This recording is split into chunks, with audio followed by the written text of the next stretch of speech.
The league positions are starting to take shape. It's a Thursday, in-depth analysis, passionate debate and round 23 predictions. It's time for the Captain's Run.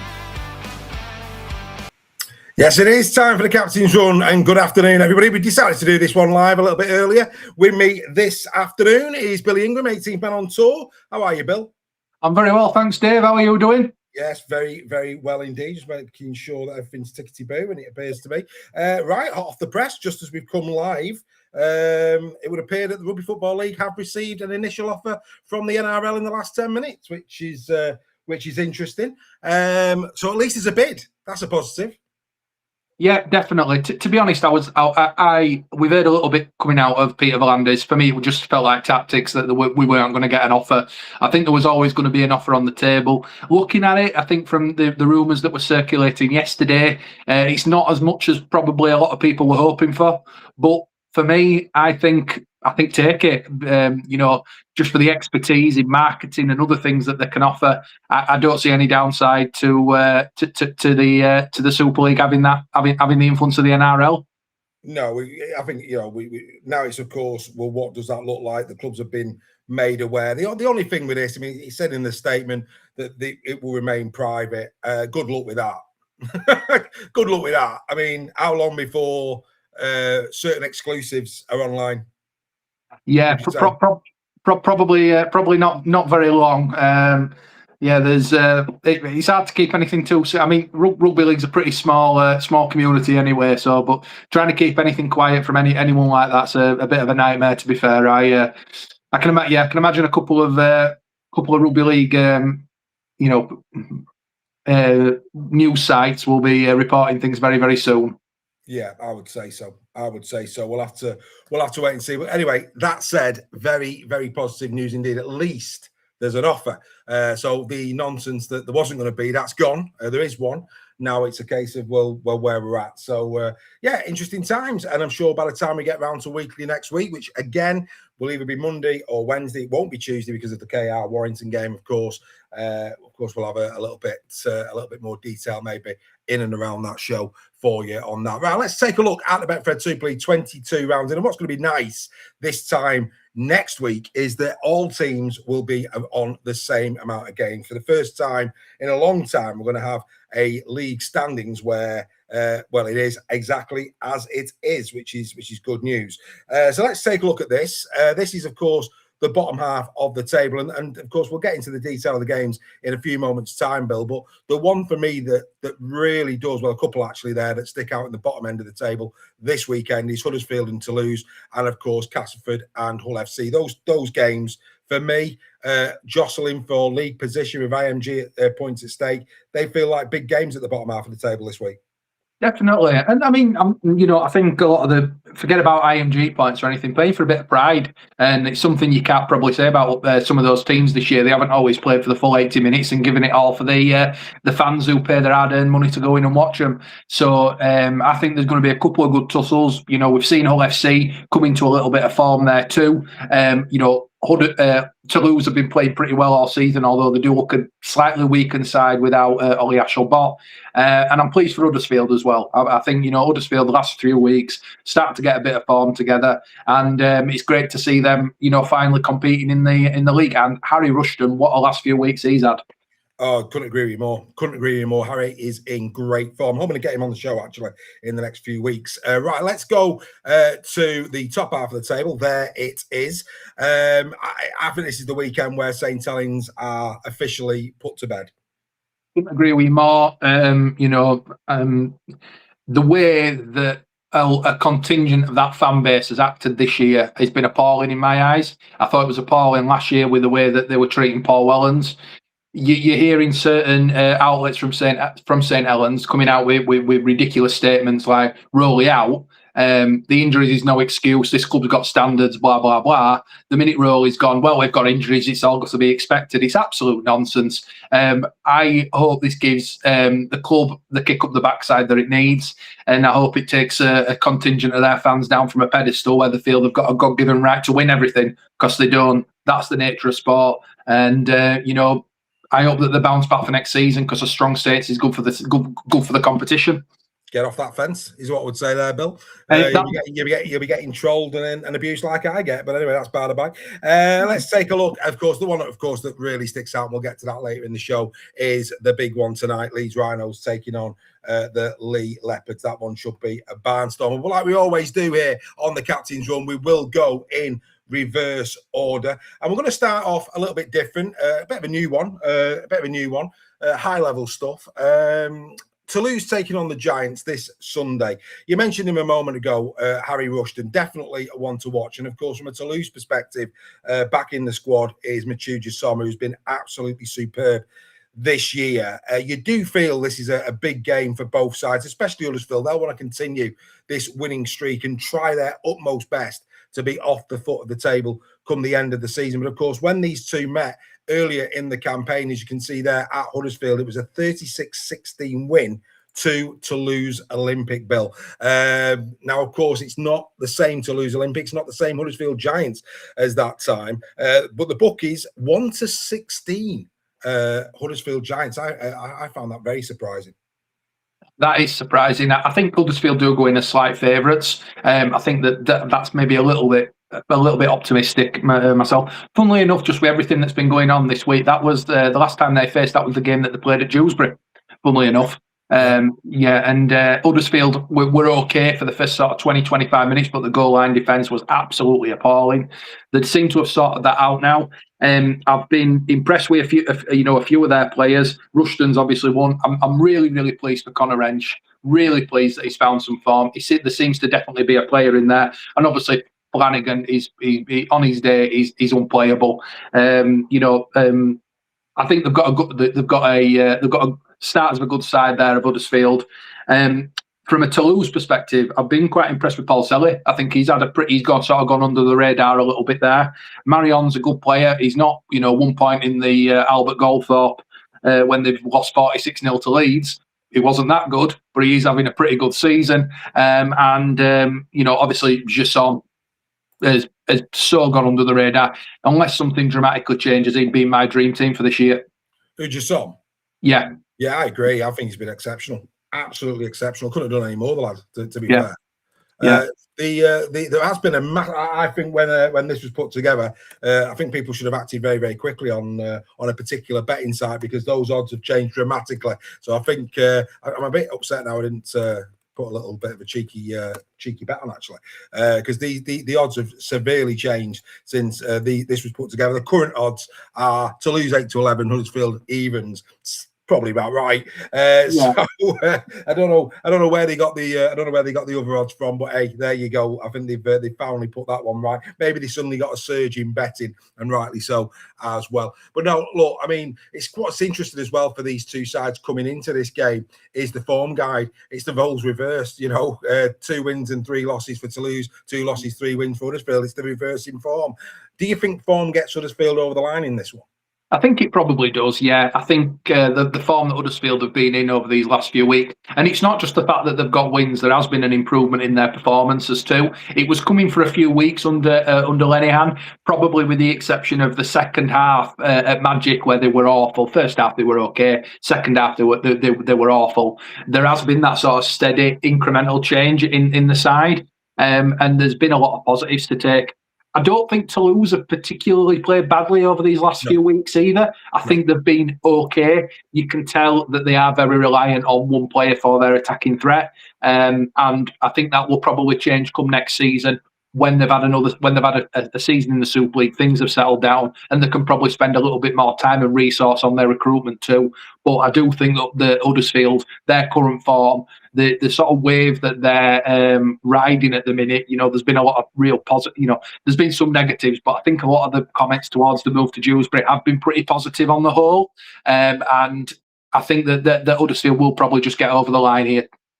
Yeah, I mean, going back to the league table, you look at Huddersfield down there, of course, on 10 points, Toulouse on 14. I mean, I think for me, it'd be a step too far to think that Huddersfield could perhaps rein Toulouse in completely. And the reason I say that is because, their last 4 games of the season, Warrington away next weekend, then they play Lee at home, KR away, before the final game of the season, Castleford. So they've got a very, very tough running at the Huddersfield Giants. And I think they're going to be dependent on probably the team sitting there with 12 points, Hull FC and Bradford, potentially their best opportunities. Bradford, I mean, again, we'll get to the game, Hull FC, Castleford in a bit, but you would expect currently FC to be the favourites at home to take out Castleford this week. But again, we'll get to that in a while, and that of course will take them up to 14 points. The points difference is absolutely massive against Huddersfield getting off the bottom. But then you look at the Bradford Bulls, of course, got Wigan this week, then it's Leigh,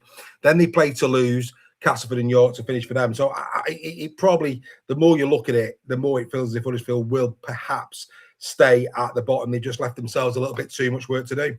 Yeah, I think that they may stay at the bottom. I reckon with the injuries that Bradford have got, although they have got a few back this week, which we'll come on to later, I think that I think it's probably between Huddersfield and Bradford as to who gets that bottom the wooden spoon, basically. Yeah. Just on that, I mean, something I think that could be a great idea, and it's sort of building on what Gus Gould said this week about the NRL, is end of the season, what would be wrong with the bottom eight having some sort of shield competition, and just a knockout competition just to keep it going, having it as a build up to the grand final. Obviously, get a few more people there, a few more fans there to watch the play game, and it obviously keeps a little bit of interest going towards that bottom end of the table. That'd be something I'd be looking at, but what do I know? Put your beer down, Miller. Put your beer down. Put my beer down. You're running before the league's walking there, mate, if you don't mind me saying. It's good having these ideas, mate. Top level. Yeah. Anyway, we move on. We'll move on. Carla in the chat, she's right to point out as well that, in terms of their half-back pairing, of course, Toulouse have had the problems. That said, they're in good shape going into this one. LeCann and Shorrock are, of course, there for them. Hands also. So the spine looking pretty good. I think they've suffered in terms of their goal forward because of Ollie Ashelbot. I think you can't overlook that, because their entire strike is based on his running game and what he brings to Toulouse Olympic. But yeah, I mean, look, for me, Toulouse at the moment look like a team that they just aren't clicking like they have been, but they're not going away, and that's the bit. I mean, I was speaking this week to multiple people over Toulouse's performance at Wigan, and I personally believe that many teams at this moment in time would have been, well, quite frankly, 18-6 down, which is what Toulouse were in that game at Wigan. I think there's other teams in the league that have got pumped badly, and I think the fact that Toulouse came back to 18-all, went in 24-18 down, I think that's to their credit and shows the great fight that they've got. So they won't die wondering, and they will fancy this game, no question, in terms of the Giants. And the Giants at the moment, for me, are playing a much better brand of rugby league, and the big reason for that, as we've already said, I do think Harry Rushton as captain has really picked them up by the collar and dragging them to these wins. Yeah, I definitely agree with that. It reminds me in a way of somebody going back many years, a little bit like a Chris Joyne. Doesn't do a lot of talking, but he's very much a leader on the field with what he does, and he's like, "Come on, follow me," and sort of seem to get the best out of his players. He's got some of them sort of abilities about him, in my view. But he's been great as Harry Rushton, and I think probably in terms of form, he's up there in one of the best players in the league at this moment in time. And you're right to mention Ollie Ashelbot. For me, he's been consistently the best fullback in the league this season. Yeah, I mean, the other good thing as well for Huddersfield is the return of Adam Clune. That I think we saw at the weekend just gone. I think Clune has been good. I really like Geyer as well. I think he's been having a real solid impact on the team since he's come into it as well. Everything's coming back again now for Huddersfield. Sam also the winger brace at the weekend. So things looking a little bit better in there. And of course, there you'll see it right at the bottom. Ollie Leyland finally announced as a Huddersfield player until now in the end of the season, probably playing for a contract beyond that. Ollie also gives them options in the halfback pairings, but with Clune and Lolohea back, Clune back, Lolohea still there.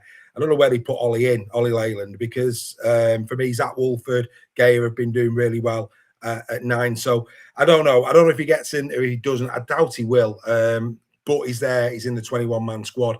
But yeah, better times, Huddersfield. Good to see them back on the winning, in the winning circle. Other problems as well for Toulouse going into this. O'Kane, who has been really good. O'Kane has been really good for Toulouse as well. I'm pretty sure. Did I see that he was missing O'Kane? I'm sure he's not there. I think he's missing. I know Ruben Rennie's out as well, isn't he? Well, he's left the club. Well, then he's definitely out. That's me doing a Reggie there. Yeah, he's left the club. He has left the club as a Ruben Rennie. Right, there you go. So, I personally think, Pride to play for, it's got the feel of a good game. It's got the feel of a good game, and that's what a neutral wants to turn in for. I don't think that this one's going to be a gimme either way. Nope. I think it should be a good contest. Hopefully a bit of quality. We saw a bit of quality from Huddersfield at the weekend, albeit against a very poor Catalans team.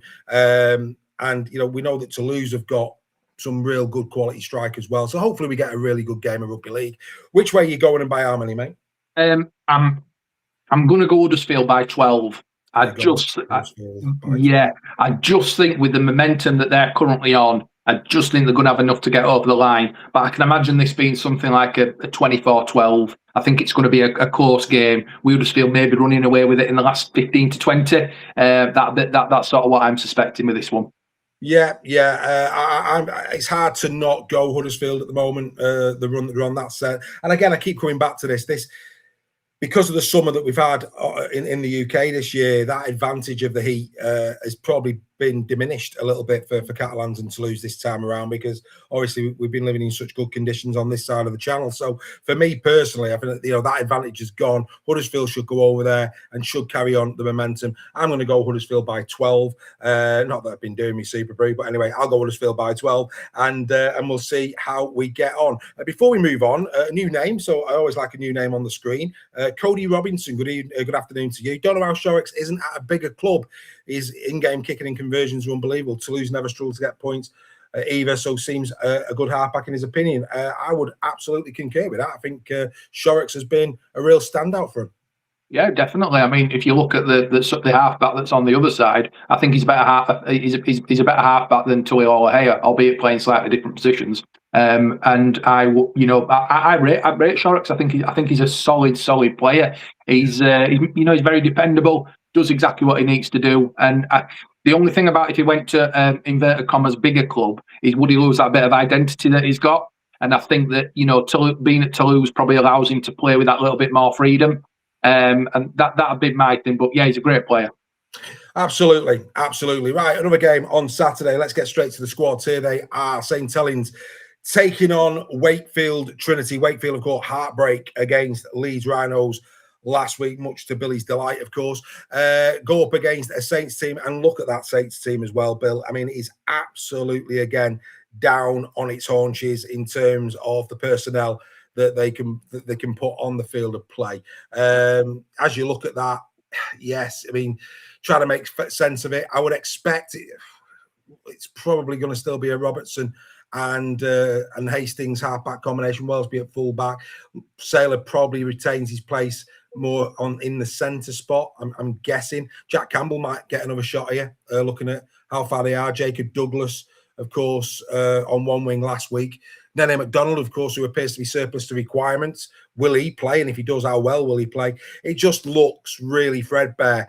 And for me, where I am really concerned here for St Helens is because of the lack. And I know the kids will come on and do the best. I get that.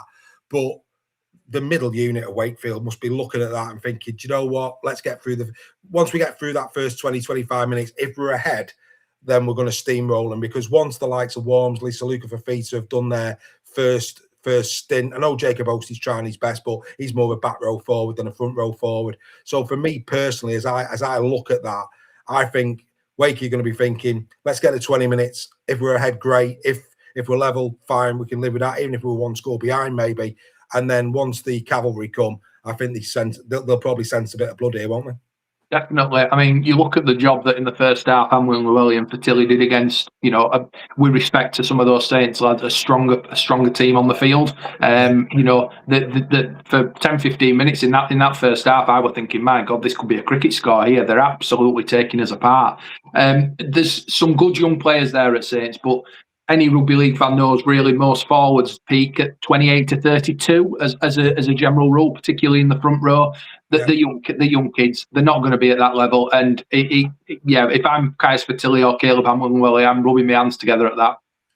Yeah, no, absolutely, me too. I mean, you look at the Wakey team. Of course, Jowett appears to be on his way to York next season. That's happening. Scott, we know, is going to Bradford. So those two, of course, will be leaving at some point over the winter months. But they look okay. Sinfield, I mean, Sinfield and Truman. We had a bit of a debate on the post show to the after show party, should I say, after weekly on Tuesday, and we were talking with Steve Rudge, Wakefield Trinity fan, over Truman and Sinfield. And my take is, and look, this is no disrespect to both players. I think both, certainly Truman for me, on his day is a great player. But do you see?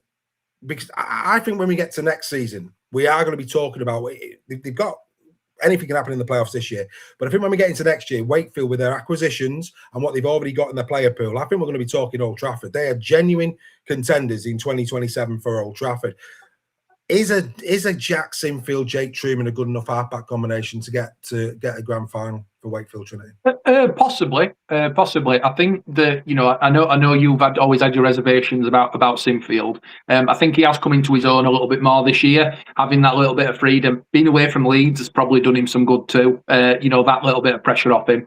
He's going to be a season better. He's going to be, I think with some of the experience he's going to have around him come next year, I don't see any reason why he can't be involved in a grand final competing side, or even a grand final winning side. I think he's a solid player. Is he the best number 7 I've ever seen? Far from it. But is he a decent player who can do a job in big games? Absolutely. I'm not so sure. You don't see it? I'm not so sure. I'm just not so sure. I'm not. I think, when you look at the roster that Wakefield are building for 2027, all of a sudden the halfbacks for me are coming into focus. Everywhere else on the field, they look really good. I mean, very strong, good depth.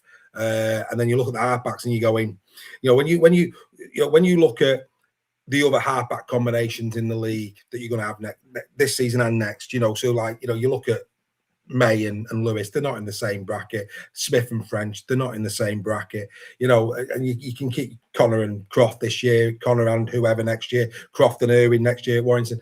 For me, I don't know, that it just doesn't stack up. That for me there just doesn't stack up. And of course, it's the likes of your Harry Smiths, it's the likes of your Tyrone Mays and your George Williamses. They're the ones who get you, when you get to the dance. They're the ones who, more often than not, the halfbacks are key players in grand finals, because the way they manage the game, the way they get the team around the field. There's been very few grand finals where halfback combinations have not been pivotal to the outcome of the grand final. And like I say, I'm just a little bit on that one. It depends on cap space as well, though, Dave. You've got to think with some of the players that they're bringing in, have they got any cap space to be able to bring in a world class 7? Perhaps not. Who knows? I think they are. I think they could potentially be good enough. I've seen a massive improvement in Sinfield this season, and if you start seeing that level of improvement continuing into next season, especially with great, he's going to have a better set of players around him, arguably, as well, isn't he? So he is naturally going to improve, and as well, he in pre-season it was looking like it was going to be Truman Lino. Well, he's stepped into that 7 position, so a lot more of the tactics are going to have him involved in them. So I don't see why not. But I think I don't know if you listened to the bench this week. If you listen to, fantastic, brilliant, absolutely great to listen to. If I'm a Wakefield fan and Steve Mills is telling me that Jack Sinfield is good enough to win me a grand final as a 7, I'd believe him, and I'd believe him every day and twice on a Sunday. That level of detail and that level of commitment he clearly has to that role, I'm in absolutely no doubt that he knows what he's talking about. So if he thinks he's good enough, in my mind, I'm going to take him at his word. Time will tell. And of course, good to see Sharpie in the comments, the Jack Sinfield Appreciation Society #1 fan. Good to see, as always, Mr. Sharp. Let's go into this. Incredible, really. Match odds 2-9 on Wakefield Trinity. I mean, wow, how the land has shifted. 3-1, the Saints, third take on seventh. 4 wins in the last 5 for Wakey. Just that very tight loss against Leeds last week, and then of course Saints currently on a 3-game losing streak. They did beat Waker in round 9 at the Brewdog, 18 points to 12. But for me, the ones to watch in this, we've already said, I think Wakefield will be rubbing the hands in terms of, like I say, post 20 minutes. Let's get our hands on them. Kai's fired Tilly, Hamlin, Welly coming on. No doubt, Kai's that run last week to set up the Hamlin try was absolutely superb. And of course, young Harry Robertson, who finds himself now at 6, and he's playing very, very well. I think trying to do, and I understand this. I think Wellesby, there's been criticism on Wellesby for the same thing, trying to do it himself. But when they're looking left and right at the moment, they're probably feeling that they have to step up to that level, that they have to try off the cuff stuff. They have to do that little bit more based on the personnel around them. So I think people can forgive Harry Robertson for that. But there's no doubt about it. Robertson himself has seen himself as a halfback. The rumours over Wakefield were that Robertson wanted to play in the halves, and of course Saylor was being preferred there. Wellesby was put in there. He was constantly in the centres. He sees himself in the middle of the action, does Robertson, and I think we're starting to see why he's backing himself for those positions. Yeah, I mean, he's been a bit of a shining light for them these last few games. He's played really, really well. I think having him at 6 and having Wellesby at fullback seems to be having quite a positive effect on the side. The forwards aren't doing enough, and that's not entirely their fault. They are threadbare in terms of forwards. They've not been doing enough to really allow the backs to sort of control the game and win the game for them. But Harry Robertson has been playing, very, very well. He's clearly going to be the 6 for them for the future, and I'm really excited to see him go on his journey. Yeah, me too. Absolutely. Wakefield have been a pleasure to watch this year, and really interested to see how their season ends this year as well. We were saying again I think it was on the after show, might have even been in week, like I say, for me, these things it just becomes in the haze of all what goes on in Super League Round. But for me, I think Wakefield this time around, I think if they got to the semi-finals, that would be incredible in 2026. I think there's going to be big expectation in 27. And I think Steve as well in the after show party said his concern is if they do too much this season, as much as he wants them to, the pressure next year could be unbearable in the fact that, they are still a team that is progressing. But I think if they got, the fact that they're in the playoffs, great. If they got to the semi-finals, especially if they finish in either 3rd or 4th position, nobody wants to go to the DIY Kitchen Stadium in that opening round of the playoffs. Nobody. Absolutely not. It is. That new stand is fantastic, but the rest of the ground has got that real old-fashioned kind of gauntlet about it, where it's like being at a coliseum. That the crowd is right on top of you, and the atmosphere that comes from that north stand is sensational. Like I say, when I've gone around and done my reviews, it is one of the top grounds. It is fantastic, especially for that atmosphere. Nobody wants to go to the DIY kitchens, and I'm not being funny. A bounce of the ball or something like that last week, they win that game against Leeds. They had enough to be able to do it. We're delighted that we won the game, but Wakefield probably deserved a point out of it as well. To be honest with you, nobody wants to go to the DIY kitchens. I agree to a point that I think a semi-final would be fantastic for them. They did everything they could last season to get into the playoffs, and playing against Lee was just that one step too far. For me, I think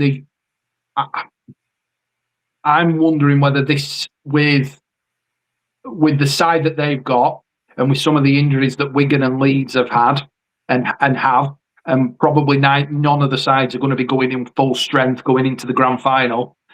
Is this probably the best shot they're going to have for a while to be able to win it? I don't know. I don't know. No, I think they're growing. And I think that what we've seen over the last few years is KR come through. Look at Lee.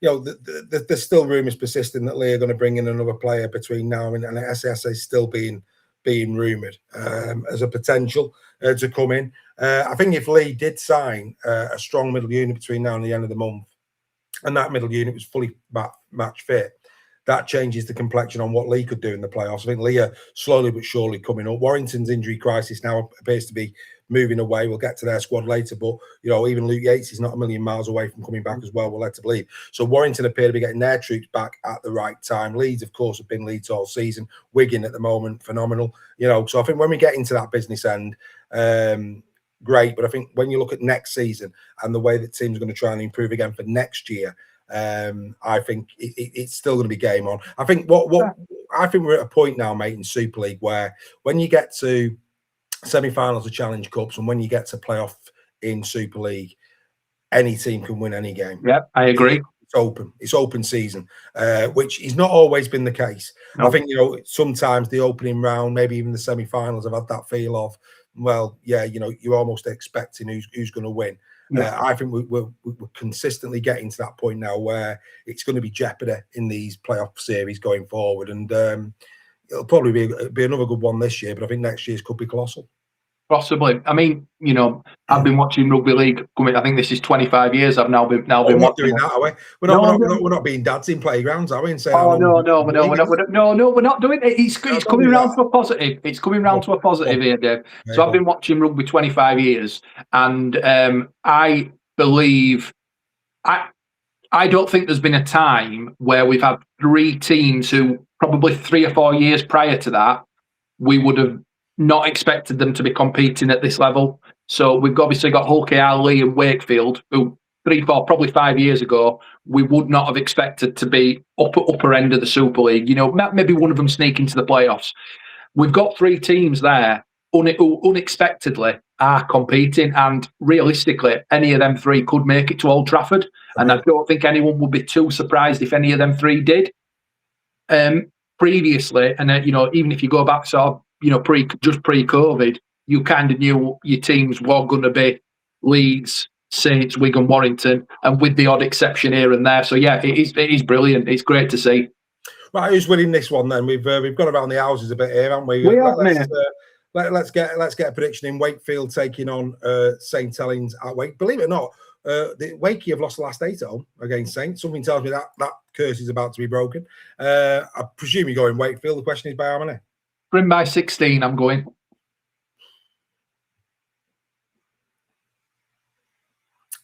I'm going to go Wakey by 28.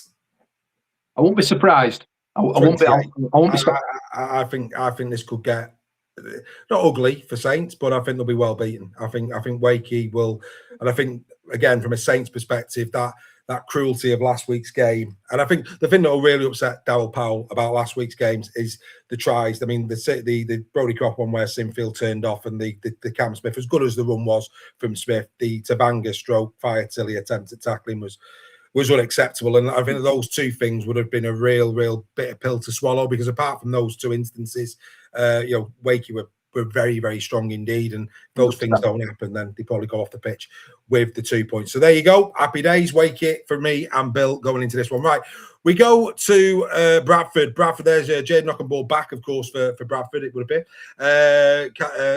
Look, again, interesting game, this one, in terms of where Wigan currently are. I mean, Wigan at the moment, for me, they're just looking very good. Really bad news, of course, that Noah Hodkinson's going to be gone now for the season. Another great player that's not going to be able to see the season out. I think, fortunately for Wigan, they're okay. They've got options in those positions, of course. They'll probably just put Eckersley back onto the wing for this one. And, of course, we know they put the likes of Daniel on the wing this year without any hesitation. So, there's worse positions for Wigan to have lost a player.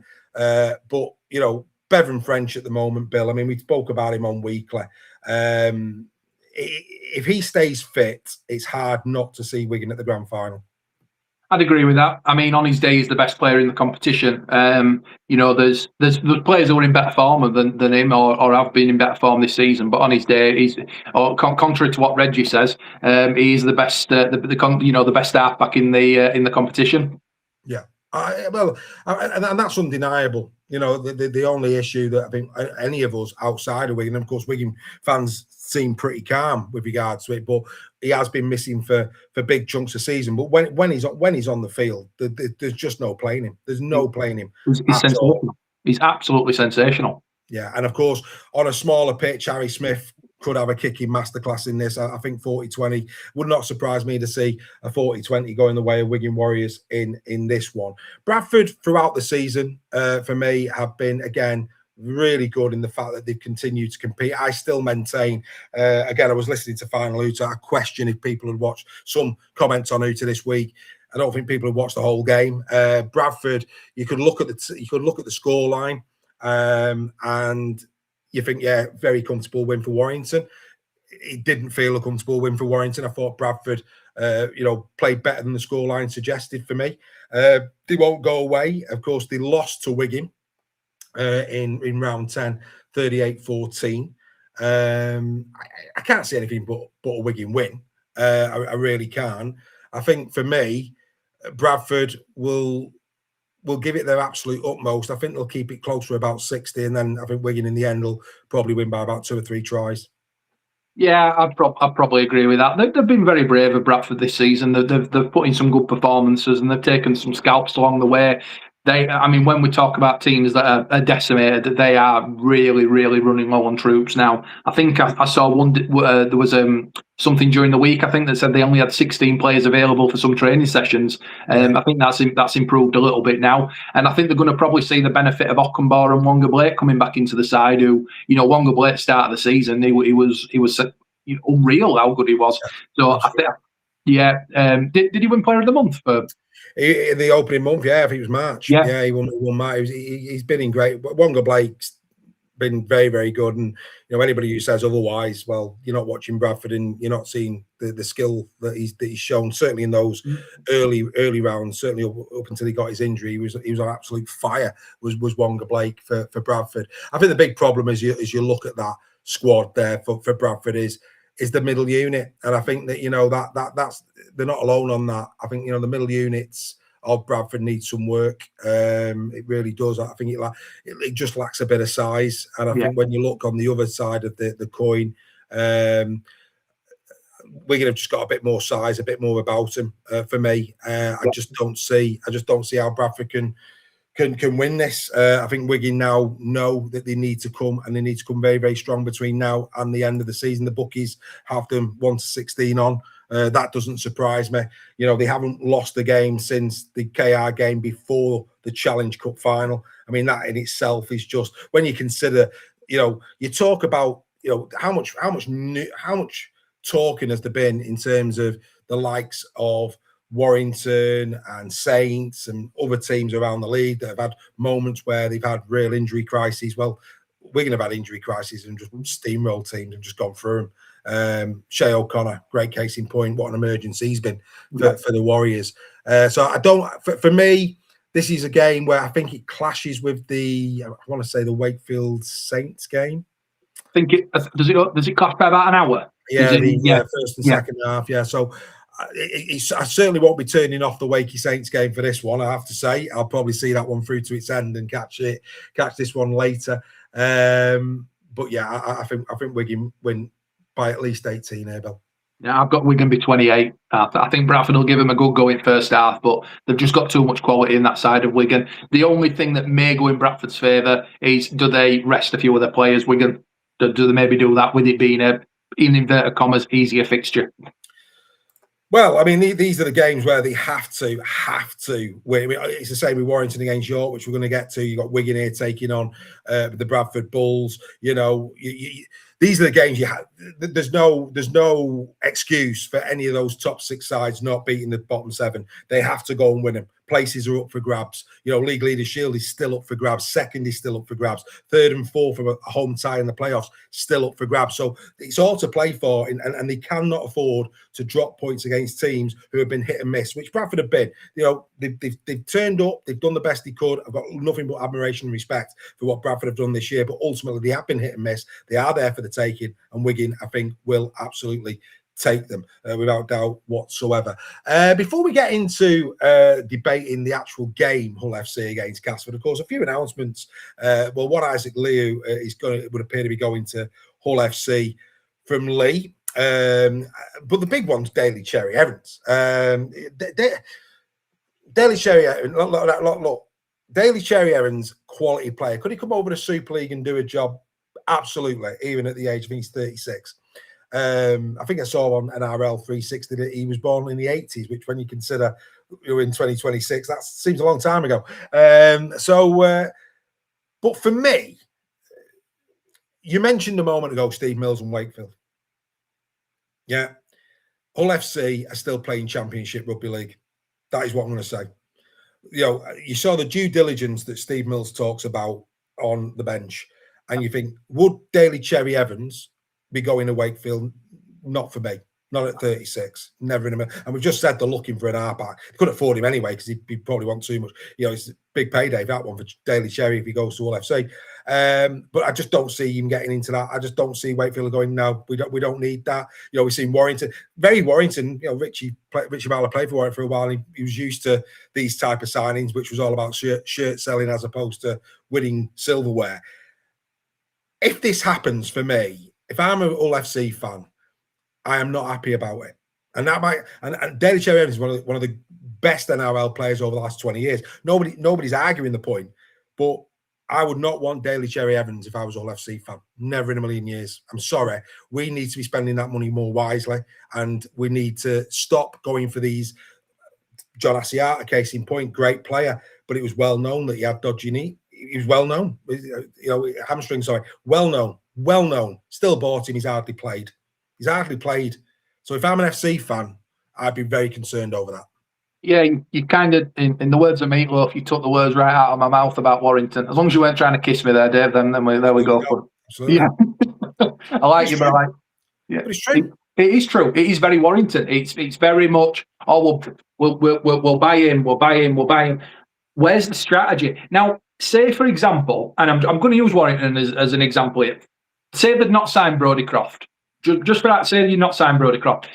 You've got young Ewan Irwin there. Say they wanted to bring in Daly Cherry Evans at Warrington to work alongside Ewan Irwin for a season. I get it. Would I want it? Possibly not, but I get it. But you can sort of see the logic in it a little bit. Can you not? Can you not see? Not for that amount of money at 36 now. No. I'm sorry. No. It's a salary cap sport, and I'm sorry. But for me, I know there's people in the chat there saying, well, we are happy he scored 2 tries today. No, I mean, for me, you need to build a squad. And with the greatest respect to Hull FC, I'll say it now, you're winning nothing next year. Mm-hmm. You're gonna have it all on to be in the playoffs next year. So why bring in Daly Cherry Evans? You're better off using that money to identify a player. Like, look at Wakefield. I think most of their players are under 25. Yeah. How good are they going to be in 3 years?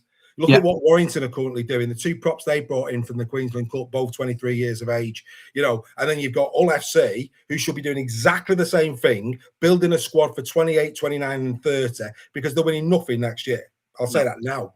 They're just not winning any. I'll write them off now, today. The date is the 13th of August. Mark my words. End of 2027, there'll be no silverware at all in the cabinet at Hull FC. You're better off using next season as an opportunity of using and spending your money wiser and getting your squad built for 28, 29, and 30. Daly Cherry Evans doesn't do that, I'm afraid. I agree. I agree. I think it's a daft move, and I think it's stupid money to be throwing on a player that's 38 years old. My point was about if they had a very young halfback, they wanted somebody to guide him for a season, I could see the argument. I still wouldn't want it, but I can see it. They are short on numbers. It's been very, very clear over the past few seasons at Hull FC. They've got some injury problems. They need to be padding out the squad. They need to be bringing in some younger players and players who are going to be playing 20, 25 games a season. There is no doubt in, like you mentioned, John Asiata. John Asiata, fantastic player. When he's playing, brilliant player. James Bell, when he's playing, very good player. But you're not getting 30 games a season out of them. You're not. I remember. I think at the twilight of the career, Isaac Liu. I think Isaac Liu's 35, 36. Yeah, good player, but they're old. Yeah, the whole model's wrong. I'm sorry. There's again still in the chat there. Knocker Morton still in the chat saying we must have some good young players because Wakefield are offering him silly money. Yeah, you've just lost Davy Litton. I mean, again. That says it all. You've just lost David Litton, and for me, I don't know this is fact, but I can't see that Hull FC wanted to lose David Litton. I think I wouldn't be surprised if that's a little bit I want to go. For me personally, no. And I don't. I think it's a ridiculous. I think it's daft. I get what they're trying to do with the season ticket sales and selling the merchandise and so on, and I get it, but it is totally the wrong model. You need to build from the ground up. You look at the most successful sides in the Super League era. Probably bar Hull KR because of they don't have the academy, but every club has had a strong academy and a strong basis of young players coming through. And they have got a lot of them. The Kent boys, good players. Yeah. I mean, they're both the Kent boys are good players. Logan Boy's still coming through. I think Logan Boy's been very good for him this season. Yeah. But this again, the best player at FC has been Hardacre, and that's not on. Well, yeah, absolutely, yeah, absolutely. But I think we've laboured the point a little bit here. Bottom line is, if I'm an FC fan, why have Wakefield overtook Hull FC? Why have Lee overtook Hull FC? Why have KR overtook Hull FC? It's because they've been sensible in the personnel that they brought in. Simple as that. Simple as that. It's not, and it's not just FC they've overtook. They've overtook some established teams as well along the way because their recruitment policy has been spot on. Forget the names. Let's bring in people that are right for our club and let's try and make them as young as possible so we can get 4, 5, 6, 7 years out of them. The whole model for me there. What's happened in the last week for me, I'm scratching my head. What on earth is going on still now? Really bizarre. Got total respect for Steve Mack, we have, but that seems odd. It just seems odd, really does. Anyway, I'll see him tonight. I'll ask him what's going on. But anyway, that's part of it. Let's get into this game then. FC against Casper. Look, you'll see they're the ones to watch, and I'm going to explain this to you, Bill, in a second. But first things first, of course, both of these two teams, both lacking a little bit of form. You remember that off the back of winning again, I think it was after the Wigan game, they played FC and they got absolutely battered 50 points to 10 at Castleford, which was unbelievable. But you'll see there the two on the screen that have said ones to watch. I think Lewis Murphy. I think Murphy for me. Lewis Murphy. What am I on about? Martin. Lewis Martin. Lewis Martin for this season has been. It's been a tough season for him. Got to play well at the weekend. I think when you look at that left edge of Castleford that he's going to come up against potentially on Friday night, I think the ball could go right to left, and I think Lewis Martin could get himself a couple of tries at the weekend. The one that will surprise people, and I'll say this for the podcast, the one to watch for me at Castleford is Chris Chester. I think that. Yeah, the team for me, I just think the team is what the team is, and I think I don't think we're going to get an awful lot out there. Castleford won great, but I think it's very hard to get excited over Castleford and what's going to be going on the pitch this weekend. But again, I've watched Chris Chester's pre-match press conference today, and he's look in business. Leaders lead. Leaders lead. And he seems to be distancing himself from the playing, the team in terms of results. That he's not preparing the team. Whereas for me, I would have, with his experience and the role he's in, I remember Gary Chambers taking interim charge at Warrington, and at no point did he say, "I'm not preparing the team." He got his hands dirty. He got in there. I'd be very interested to hear his post-match press conference, and is it the similar theme? Because at this moment in time, what I'm hearing, if I'm a Castleford Tigers fan, I'm concerned because we need our leaders to step up, no more so than Chris. And yeah, you can front up in front of the media, but you've also got to take responsibility, which he has done for some of his signings. But I think he's also got to take a degree of responsibility now for what goes on the pitch between now and the end of the season. That's just my personal belief. Yeah, I totally get that. It is concerning for Castleford. It's a club that doesn't seem to know its backside from its elbow. To be honest with you, I watched a little bit of the press conference, and he looked like a man who was in a bit of not despair as such, but he looked like somebody who like, what have I come to here? That's the sort of impression I seem to get from from watching him. And a really weird one, Rabiot was been brought back from his loan to Doncaster. I don't get that at all. I think that's a really, really odd move. Well, especially when he's been told he's surplus to requirements. And I just think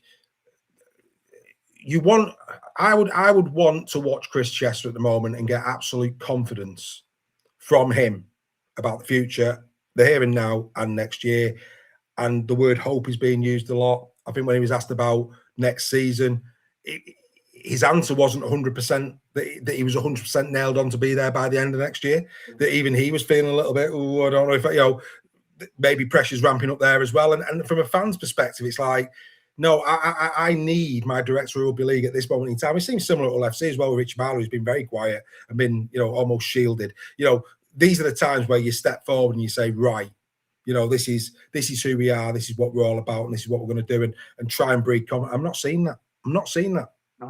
No, it seems odd as well, and the sort of the makeshift coaching setup that's been put in there. I mean, Adrian Voll's, who was a brilliant player. Anyone younger listening, go back and watch him. Adrian Voll, what a player he was. Yeah. Side point, but the fact that he came over for a little bit of a nasal, and as ended up coaching the team, it feels a little bit like under eights. Oh yeah, such and such as dad, he's working nights, he can't coach it. Can you coach him? Yeah. That's sort of how it thinks. Danny Buff's Chester's next door neighbour, was there last week. He's like, yeah, really, really odd, really, really odd. Look, these are the teams going into this game, and and you look at it and you think, well, actually, on paper, there's not an awful lot of difference. There isn't. I think as a game, I think it'll be, well, for the sake of both teams, it needs to be close. Because if there's a blowout here, it doesn't look good for either side. Nope. Because on paper, if they're going to make a go of a game, it's this one. Yeah. And if one of these two sides get blown away at the MKM Stadium on Friday night, it's a really, really bad look for that team. Yeah, I agree. I think the biggest loss is Hardacre. Hardacre not playing is a massive loss for FC. And the good thing that they've got is they've got Lasoni coming back in. I know he's in the squad. I think he could, if he's back and he's fit, he could really make a little bit of difference to that side. But you are right. You don't want to see a blowout. This is one that needs to be within two converted tries, really, for anyone to walk out with any pride. I mean, if it was another 50-10 either way, I mean, disaster. I think what we've seen this year, and I think this is undeniable. This is undeniable, and I'm just going to put it out there. What we have seen this year, and it cannot be questioned, is that Hull FC fans are perhaps the most loyal fans in Super League currently. 100%. Because they've won nothing for a long, long time. It's been a basket case of a club, and they're still getting over 10. St. Helens have only dropped off the perch for a couple of years, and they're already below 10,000. So what those Hull FC fans do week in, week out, and the attendances that they get, we've found out this year, if it's ever been questioned, in terms of you talking about support and loyalty, you've got to tip your hat to the black and whites. You really, really do. And I think that's not. I don't think that. And Wigan fans and Leeds fans and other fans might, start saying, "Well, I don't know about that." Well, I'll tell you now. If Wigan were devoid of success as long as Hull FC have been, if same at Leeds, do I still think they get over 10,000? Yeah, I do, absolutely. But it'll be severely diminished. But what we're seeing here at Hull FC for me is incredible. It's just, I've got to, I hold Hull FC to account. I've just done that in terms of the signings, and I don't know if we've still got Knock and Norton watching us, but in terms of what's off the pitch and in the stands, nobody can criticise those supporters. Incredible. I totally agree. They've been. I think anyone who's a little bit younger won't quite appreciate how big a club Hull FC were. I remember having the video 101 great tries and a kick, and Hull FC were regularly featured on that.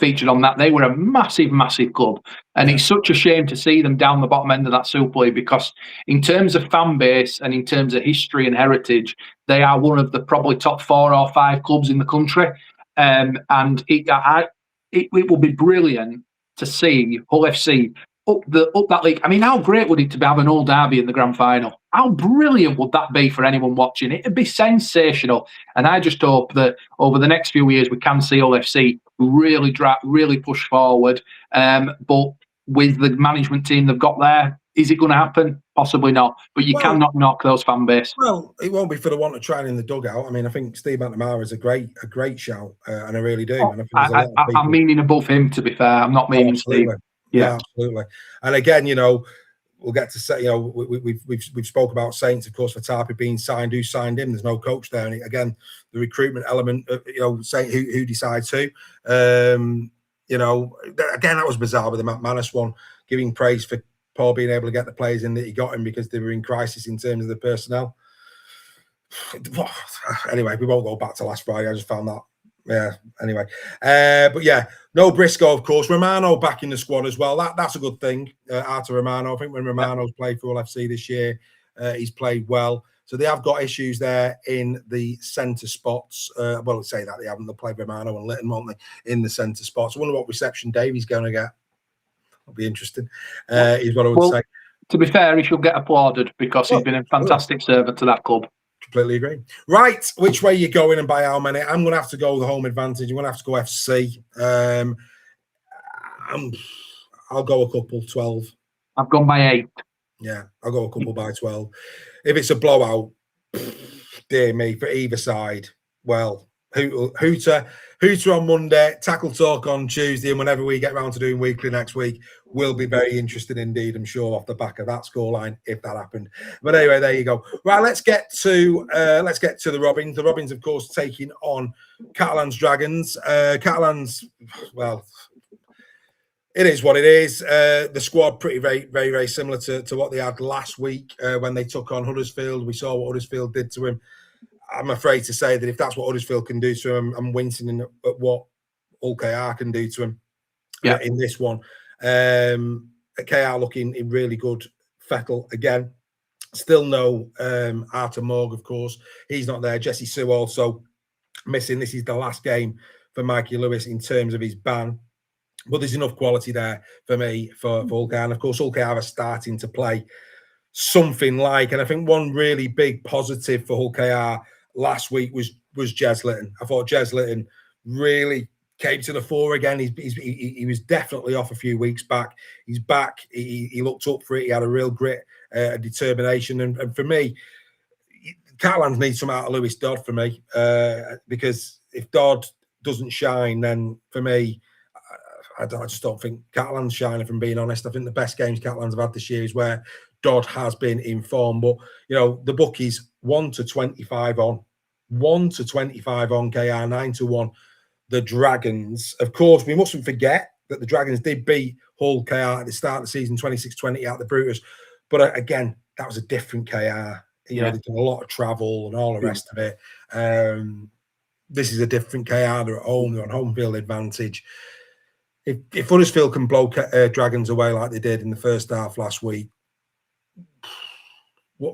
give me a score, because I think we're both going to go KR. So just give me a score. KR by 30. Yeah, it could be. It could be that high. I think, I think KR will. The only thing that might do Catalans some good is what, and I think the similar thing for York when we discuss that in a minute, is they've obviously got this other game on Tuesday. So whether they do a bit of rotation, whether they do rest 2 or 3 players, perhaps that might do. Yeah, I think they're more likely to rest after the Warrington game. If I'm perhaps. being honest. Perhaps. I think it's Toulouse. I could be wrong when I say that. Is it Toulouse that they've got after Warrington? I'm not sure. I'd have to check. I think you might be right. I'm pretty sure, because I'm sure it's sandwiched between the two. Warrington are sandwiched between the two French clubs. I'm sure they are. So they've got Toulouse at home. So I think if they're going to rest, that's the one they'll rest. I think they'll go full throttle against the Dragons. We know that Willie Peters likes to pick a fully fit side. He goes full throttle against Warrington, and then if he does need to make a couple of tweaks, I think that comes against Toulouse the week after that. Yeah. That'd be my view. Personally, could be wrong, but we'll wait and we'll see. But no, I think, like you're saying, I think KR blow them away on Friday in readiness for that game. against Warrington. Must-see game on Tuesday night. Right, let's go to Warrington. Of course, some good news for Wire fans. The man pictured there, Sam Stone. Now, for those who've got a short memory, back when Warrington went to York, Stone had a belting game. Got I think I'm thinking right saying he got 2 tries and an assist in that game. It was either 2 tries and an assist or 1 try and 2, but I think it was 2 tries and an assist. Stone was outstanding for Warrington at York. Real key figure in that game. As too was Matahafa, who got man of the match in that game. He was outstanding as well. I think he got 2 tries and an assist. Those 2 players in that game, absolutely superb. York will come and they will play this evening, no doubt, no doubt at all. And they will fight and continue to fight right to the final bell. And I think that's where Warrington in the first game got caught a little bit. They got off to a really good, strong lead. Probably thought, oh, we're all right here, lads. And then back came York in the second half of the first half, and really, really made Warrington work very hard for that 30. I think it was 38-30, wasn't it? Win to the Warrington Wolves on that night. Kai Taylor-Ray expected to play more game time today. Don't be surprised if Lockie Webster is on the wing. You'll notice that there's no Josh Smith in the 21-man squad. So I think tonight, I'm going to go out there on a limb. Kai Taylor-Ray at full-back. Kai Taylor-Ray or Webster at full-back. I think Josh Fulis will go back to the wing tonight. I think that's a guarantee. I can't see Fulis starting at full-back tonight. I think they will put him out on the wing, unless they leave Kai Taylor-Ray out again and leave Webster on the wing. I think now is the time where they put Fulis back to the wing and they bring Kai Taylor-Ray back in. I'll be surprised if that's not the case. I think Opawati goes back into centre alongside Ashton. The next big question is, does Williams start or does he come off the bench? I think he might start. I think he might start Williams and put Leon Hayes on the bench. And then he's got a decision to make. If Williams is feeling good, he can rotate Hayes with Danny Walker at 9, potentially. Or he just gets an half out of Williams, brings in Leon Hayes for the second half. One thing we do know is George Williams is playing. The question is he starting or is he coming off the bench? That's the question.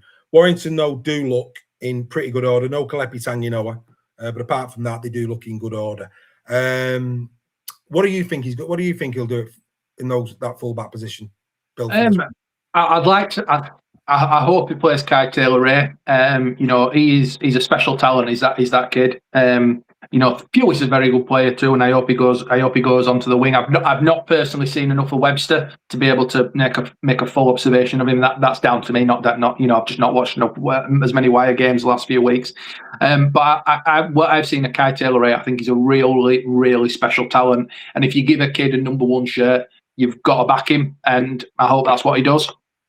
Yeah, obviously also in there, Aaron Lindop as well. So, like I say, these players starting to come back now for Warrington. You look at the squad numbers, yes, no Mark Sneed, no Luke Yates, he's not a million miles away, but those squad numbers now are pretty healthy for Warrington Wolves. So, Sam Burgess will just be hoping to get through these 3 close games without any major injury concerns. And I think that's where, unlike KR, I think Warrington will, I think tonight's lineup will be interesting. Yeah. I think KR will be full throttle, no doubt. I think that'll be a pretty straightforward one to call when we get around to Tuesday.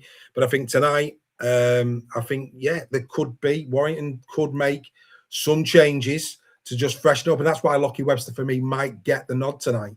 Because, he can get a full game out of Lockie Webster on the wing, potentially. And that frees up maybe leaving Josh at full-back tonight and then bringing Kai back against KR. I don't know, but I just get that feeling that's maybe tonight there might be a few changes. And of course, then they've got Huddersfield the other side, where again they might freshen it up and move a few pieces of personnel around, like Thomas and Wood might play one, not the other, etc. Be very interested to see. But we go back to what we were saying, Bill, earlier on in terms of Wigan and Bradford. This is a game Warrington cannot afford to slip up on. Warrington need to go out this evening, get the 2 points against York, and move on to KR. Totally agree. They're a good team at York. I think out of the 3, they were probably the one that were getting written off at the start of the season by most fans. The job Mark Applegarth has done there has been absolutely fantastic. He's done a brilliant job. Warrington cannot take York lightly, because when York are on, they are on. They've got some really, really good players. They've got a really good sort of team dynamic about them too. Am I right in thinking he's Nofaluma back as well? David Nofaluma, he's in great form. Oh, he was. Again, a player that for me, David Nofaluma, has been a great signing for York. He's there. He's in the squad. The man pictured Cody Hunter. Been a revelation since he's coming from Newcastle. He's been playing really, really well. So there's no doubt. There's enough. There's plenty in that team. John Bennison's in good form as well. There's enough quality in that team that have been. I think what we're seeing about York is they're not littered with superstars. No.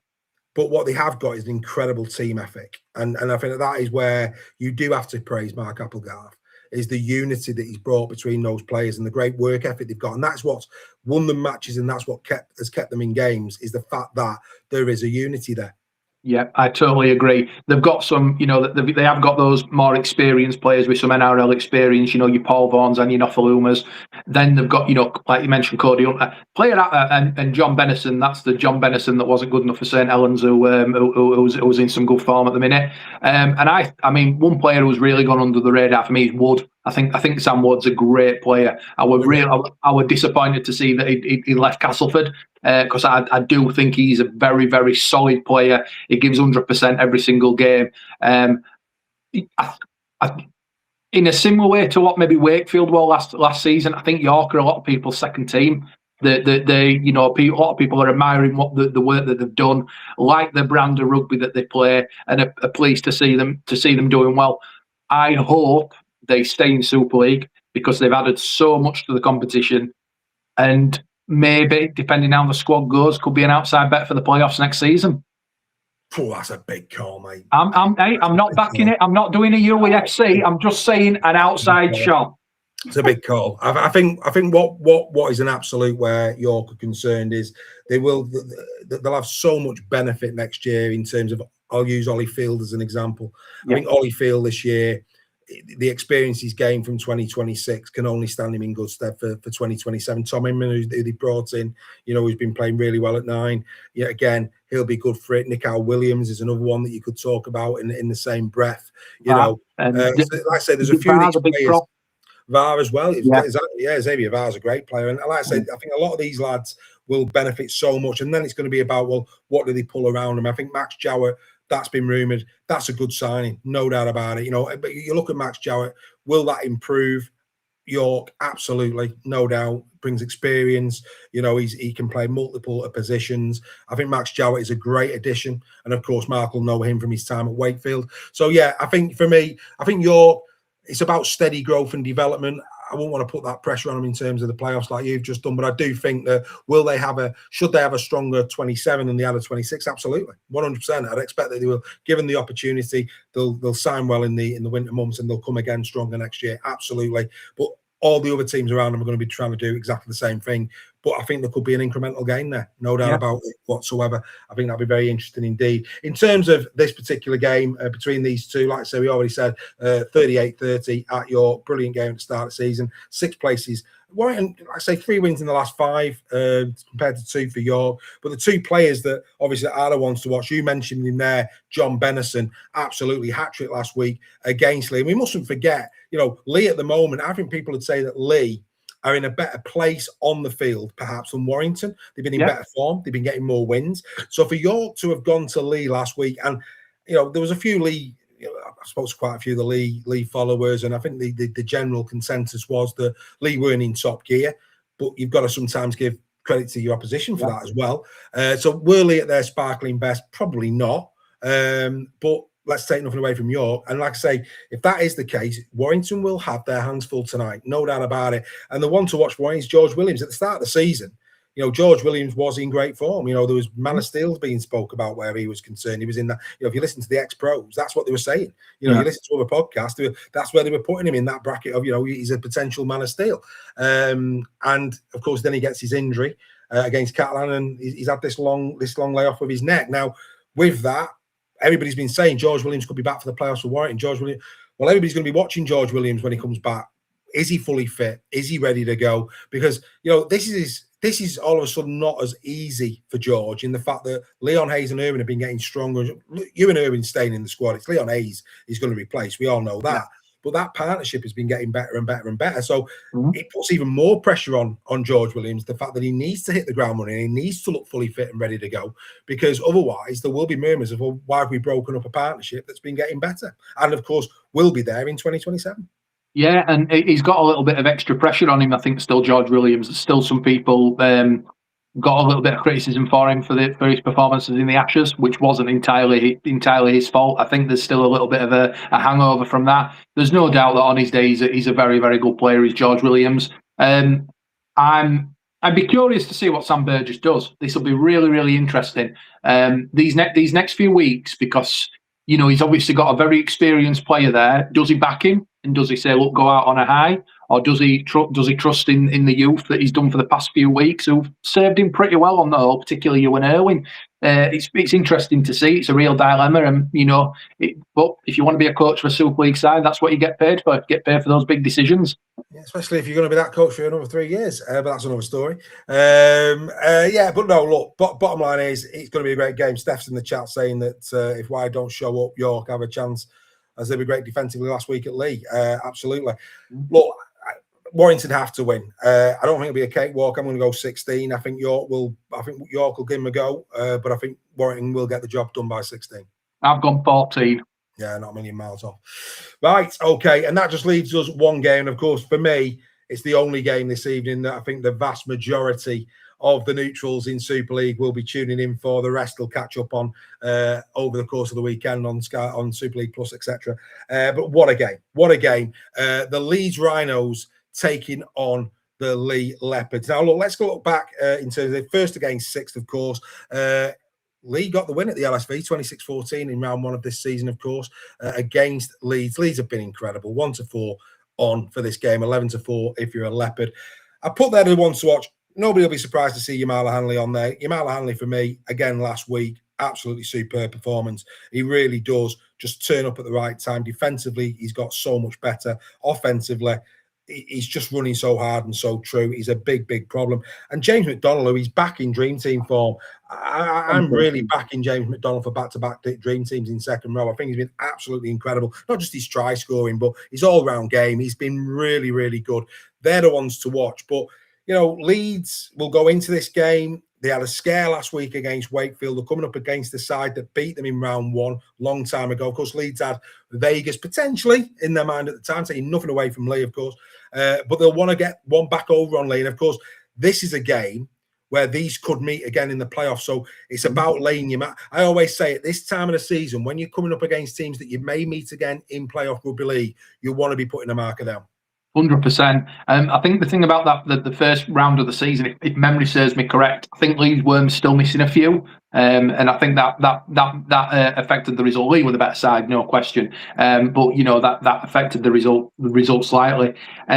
This is going to be an absolute humdinger for me. I think this has got the potential to be as good as the Leeds Wakey game last week. I'm so excited for this game. Just to see an absolutely belting game of rugby league between the team in Leeds that have probably been the most consistent throughout the year, and another team in Lee who are really starting to hit some red hot form. They've got some great players in there. They've been one of the rising stars in Super League over the last few years, and I'm surprised they're in sixth, to be fair. I thought, I honestly, in my head, they were higher up the table. But start of the season, I backed them to win the grand final. That's how in I esteem I held Lee. I'm really excited for this. Cannot wait for this game. No, it should be very, very good indeed. Oh, McDonald is out apparently with a torn pec, is what Steph's saying. So that's a massive blow if that's right. For McDonald, he is listed, but if that's the case, that's I had heard it, but it wasn't confirmed. So yeah, that's a hammer blow. That's a hammer blow. But again, they're all right because Watkins can go into second row, and Cameron Smith, who is the best player on the park against Wakefield, can slot in. So it's not it's a blow in the fact he's playing so well, but they've got the personnel to cover those back spots. So that's not going to make them worry too much. Great knowledge as well, Bill. You're right. The likes of Connor was out. Of course, he played Riley Lum on the wing. There was no Ash Handley when the two met earlier in the season as well. So, yeah, you're spot on to say that, you know, the Leeds team that racked up at the LSV at the start of the season were devoid of a few of the bigger names, but Lee got the job done. Yeah. And of course, Lee will point to the fact that this time around, they've got a couple of players out as well in there. I think Frankie Alton's a massive blow. No Tessie New as well. So they've got a few issues of their own. But like I say, when you take all of that into account and you look at these two sides side by side, it's hard not to get excited about tonight's game, because both sides are littered with enough quality for us to hopefully have a real sensational game of rugby league this evening.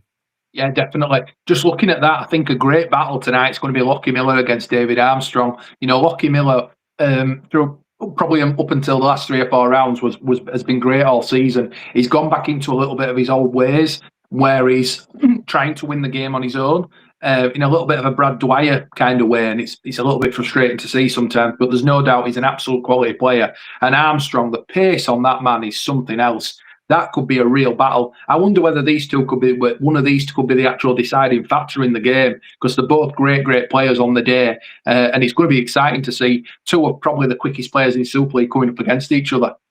Yeah, and of course, two players that are also on the same field that will have aspirations for a centre spot at the World Cup, being Hanley and Handley. True. And I think, you know, again, this is a dream for Brian McDermott in the fact that he's got two contenders on the same pitch where he can watch one game and see them go toe to toe.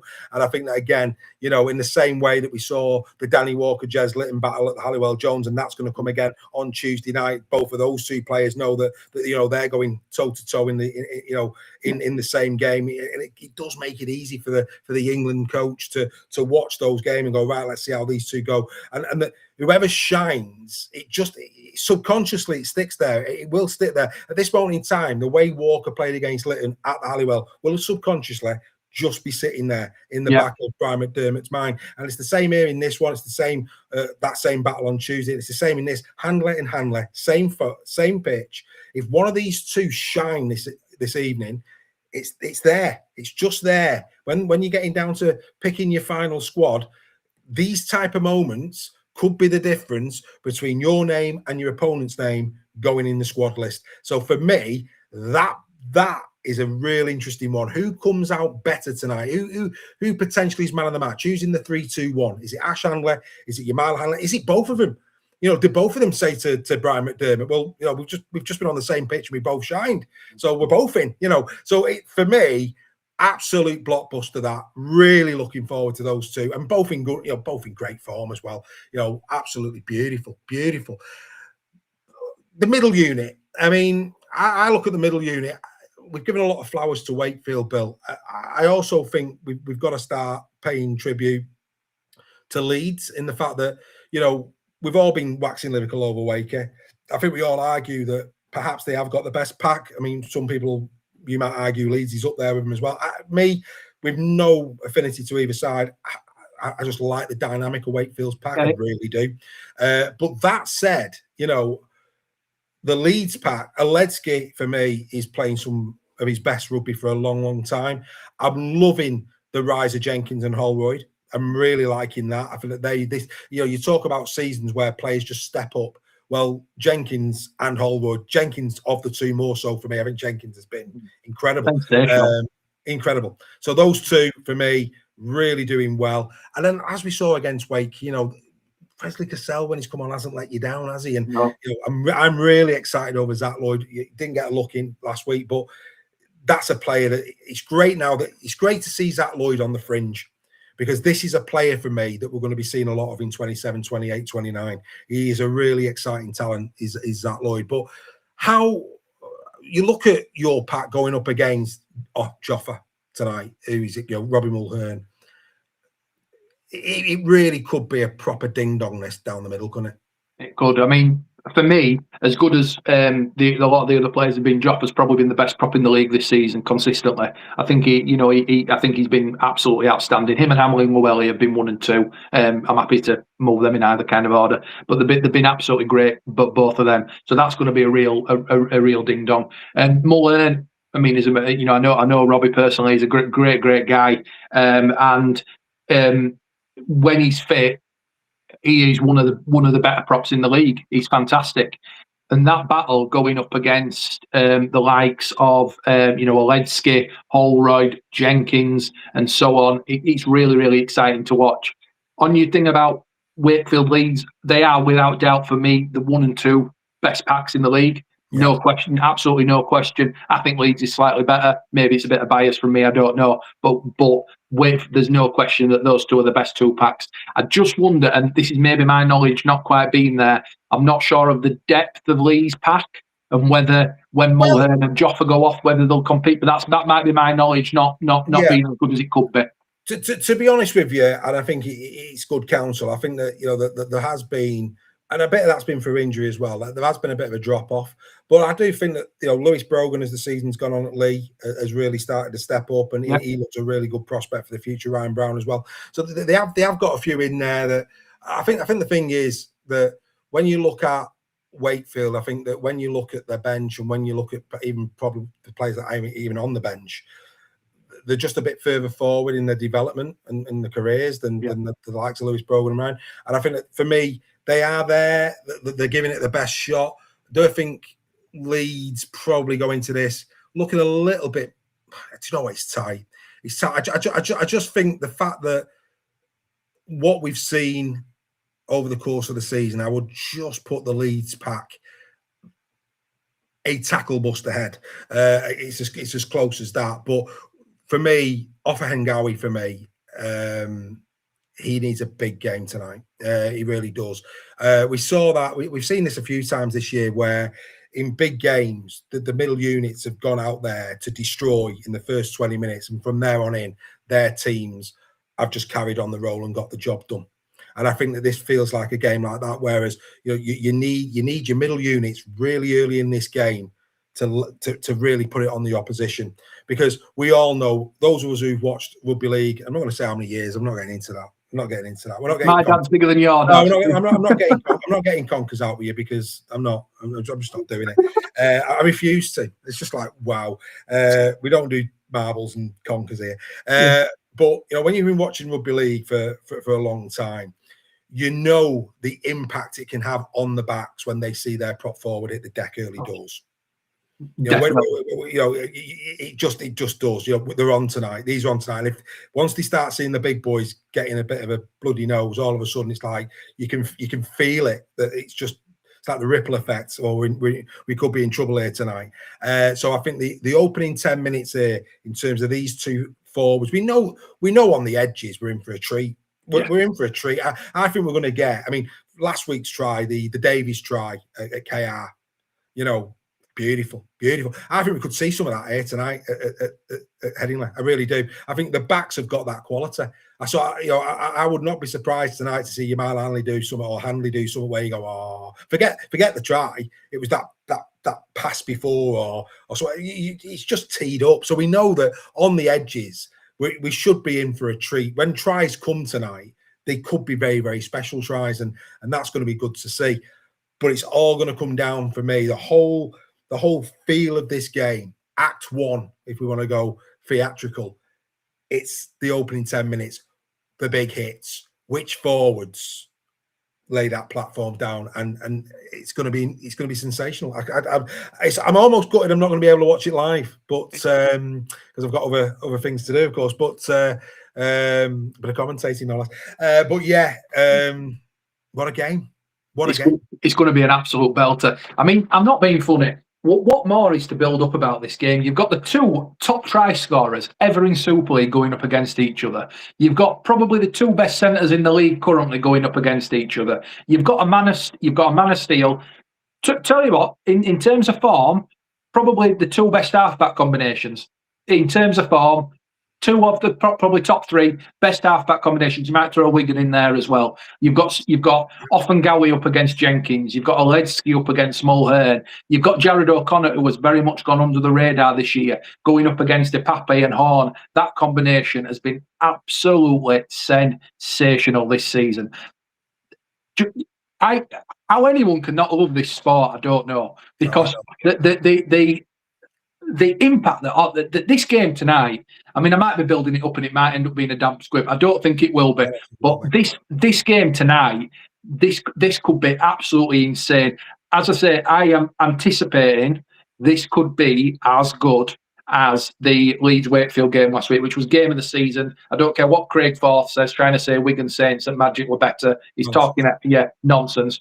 That was the game of the season. This tonight could top it. Oh, I'm so excited, Dave. I might even wet myself. That is how excited I am. I'm like a little puppy. I'm like a little puppy. Hey, and sponsors for next year, incontinence pads. But anyway, that's exactly. That's Reggie. Let's just bring back I don't want that side. I want this side. There you go. So here's the league table. This is what we're looking at. And again, this is just where we're at in the season now, where these things are concerned. Let's take a look at the league table as we go into this game. If Leeds lose this tonight, which again is a possibility. This is now, this game for me could go either way. Yeah. But the Rhinos now, because Wigan, if they lose this and Wigan win, which we expect Wigan to win, we're going into round number 24 with both the Rhinos and the Warriors on level points. And for me, the Leopards aren't playing for a league leaders shield. No. The Leopards, I think, are in the playoffs. I just don't see St. Helens. When you look at St. Helens running, it ain't happening. You just can't, with the players they've got to pick from. St. Helens, no, I've seen nothing to suggest that St. Helens are playoff rugby league this year. It'd be a good story if they did. It'd be a good story, but I am with you. I don't see it. Yeah, I just don't see it. So for me, Lee will not take that for granted. Lee will of course, and Lee will naturally pick up some wins between now and the end of the season. But they're not playing for a league leaders shield. I think this game, and Leopards fans might go, you're having a laugh here, Dave. I think this game is far more important for the Rhinos than it is for the Leopards in terms of league leaders shield. Because if they was to lose this game, all of a sudden, at the moment, they've got a two game cushion in reality. They can afford to lose a game because of the points difference. So they've got that as a cushion at the moment, the Rhinos. Once that goes, it then becomes you have to win your games. And I think for that reason, I think the Rhinos tonight desperately need to win this game. I think they probably will. I'm going to go Rhinos by 8. But I wouldn't be surprised if Lee racked up at Headingley tonight and caused what, from a league table perspective, would be classed as an upset. Yeah, I agree. So I've gone Leeds by 10. Again, wouldn't be surprised. Lee are a very good side. They are a very, very good team.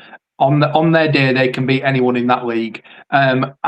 The thing, what we need to remember as well. So say Leeds win tonight, Wigan win this weekend, which again they probably will. Leeds and Wigan have still got to play each other. And when we're talking about teams that have actually outplayed Leeds this season, Leeds have lost some games, but generally down to making a lot of mistakes and not being quite with it. And I mean that with due respect to other teams.